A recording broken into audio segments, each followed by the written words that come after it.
Assalamualaikum warahmatullahi wabarakatuh.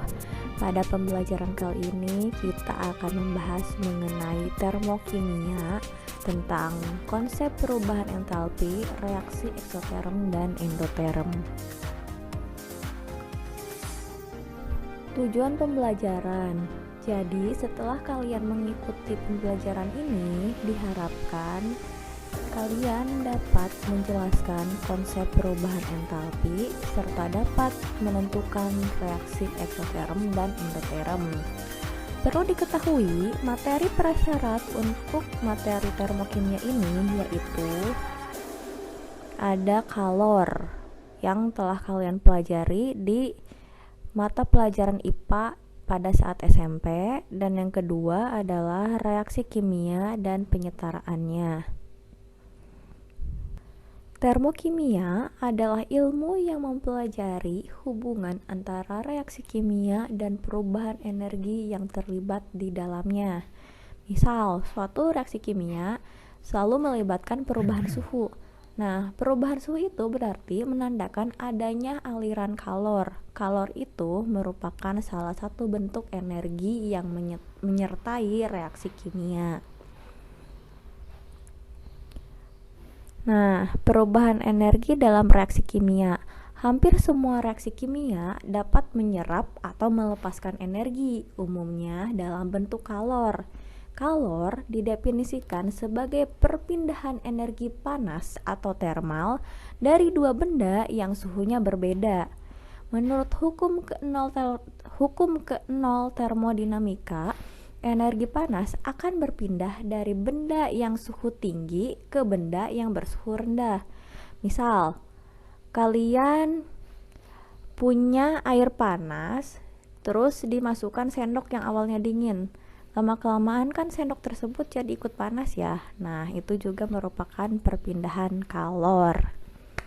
Selanjutnya, dalam mempelajari termokimia, perlu dipahami tentang definisi sistem dan lingkungan. Apa itu sistem dan lingkungan? Sistem dan lingkungan. Sistem adalah segala sesuatu yang menjadi fokus perhatian kita, sedangkan lingkungan adalah segala sesuatu selain sistem. Jadi dia di luar dari sistem tersebut. Misal, contoh reaksi antara larutan NaOH dan larutan HCl pada suatu tabung reaksi menyebabkan kenaikan suhu. Nah, pada contoh ini berarti sistem yang kita amati atau fokus perhatian kita adalah kepada larutan HCl dan larutan NaOH yang direaksikan. Nah, itu berarti sistem ya, larutan NaOH dan HCl-nya.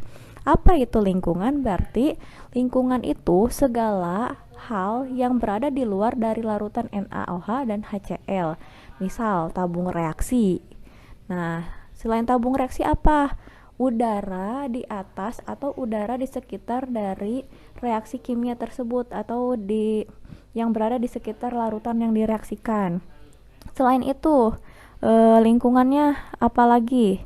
Ada tangan kita yang memegang tabung reaksi juga itu masuk ke dalam lingkungan atau segala sesuatu yang di luar dari sistem. Nah, jadi sistemnya adalah larutan NaOH dan HCl, sedangkan lingkungannya dapat berupa tabung reaksi, udara sekitar, dan tangan kita yang memegang tabung reaksi tersebut. Nah, berdasarkan interaksi antara lingkungan dan sistem, ada 3 jenis, yaitu ada sistem terbuka, sistem tertutup, dan sistem terisolasi. Sistem terbuka adalah sistem yang memungkinkan adanya transfer materi dan transfer panas antara sistem dan lingkungan. Misal, ini ada gambar air dalam botol, di mana botol yang A itu merupakan sistem terbuka karena botol tersebut tidak ditutup sehingga ada pertukaran uap air antara botol dan udara di sekitar. Selain itu juga ada pertukaran panas, di mana botol tersebut jika awalnya panas lama-kelamaan didiamkan dia akan menjadi dingin. Artinya ada pertukaran kalor dari sistem, yaitu air panas, menuju ke lingkungan atau ke udara sekitar. Nah, itu yang dinamakan sistem terbuka. Ada transfer materi dan transfer kalor. Yang gambar B, dia menunjukkan sistem tertutup. Sistem tertutup tidak memungkinkan adanya transfer materi. Lihat, ini botolnya tertutup, jadi uap air tidak dapat keluar masuk dari botol. Tetapi dia dapat mentransfer panas. Misal kalau kita membuat atau meletakkan air panas di suatu botol tertutup, lama-kelamaan kan airnya jadi dingin. Berarti itu ada transfer kalor dari sistem atau air panas menuju ke lingkungan atau ke udara sekitar. Selanjutnya ada sistem terisolasi. Sistem terisolasi ini dia tidak memungkinkan adanya transfer materi dan tidak memungkinkan juga adanya transfer kalor. Sistem terisolasi ini contohnya apa? Misal kita meletakkan air panas dalam termos. Nah, termos tersebut kan dia bisa menahan suhu panas dari air panas dan juga bisa menahan transfer materi atau uap air keluar dari termos tersebut, asalkan termosnya ditutup ya. Selanjutnya ada entalpi dan perubahan entalpi. Entalpi yang dilambangkan dengan H adalah jumlah total energi yang terkandung dalam suatu materi. Sedangkan perubahan entalpi atau delta H itu nilainya sama dengan kalor yang diserap atau diterima oleh suatu reaksi pada kondisi tekanan tetap. Nah, delta H ini secara matematis sama dengan entalpi akhir dikurangi dari entalpi awal.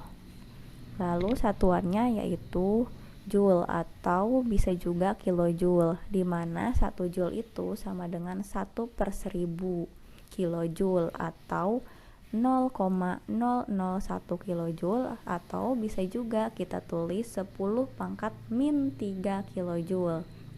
Nah, sedangkan 1 kilojoule itu sama dengan 1000 joule. Kalau kalian bingung, ingat aja kalian konversi dari meter ke kilometer, dimana kalau 1 meter itu sama dengan 1/1000 kilometer, sedangkan 1 kilometer sama dengan 1000 meter. Kayak gitu aja ya, hubungan antara joule dan kilojoule itu dianalogikan seperti hubungan meter dan kilometer. Selanjutnya kita ada reaksi eksoterm dan reaksi endoterm. Reaksi eksoterm adalah reaksi yang melepaskan kalor atau aliran kalor dari sistem ke lingkungan. Cirinya itu, pertama, dia melepaskan kalor, artinya suhunya naik. Nah, karena suhu naik berarti dapat diketahui bahwa entalpi awal itu lebih besar daripada entalpi akhir. Karena entalpi awal lebih besar daripada entalpi akhir, maka delta H-nya lebih kecil daripada 0. Maka delta H tersebut kita beri tanda negatif untuk reaksi eksoterm. Selanjutnya, untuk reaksi endoterm adalah reaksi yang menerima kalor atau aliran kalor dari lingkungan ke sistem. Kebalikannya ya dari reaksi eksoterm yang tadi. Nah, ciri reaksi endoterm dia itu menyerap kalor, suhunya turun. Kalau suhunya turun berarti entalpi awal itu lebih kecil daripada entalpi akhir, sehingga delta H-nya lebih besar daripada 0. Maka tanda untuk delta H endoterm adalah positif. Selanjutnya, ini ada bagan atau diagram lebih tepatnya. Diagram reaksi eksoterm, di mana kalau kurva reaksi eksoterm ini dapat yang seperti di atas atau yang di bawah, dua-duanya sama. Cuman kalau yang di bawah dia menunjukkan adanya EA atau energi aktivasi. Energi aktivasi kita akan bahas di bab selanjutnya, bukan di bab ini. Tapi diagram yang di atas dan yang di bawah ini dalam reaksi termokimia hanya dilihat bagian awal dan akhir.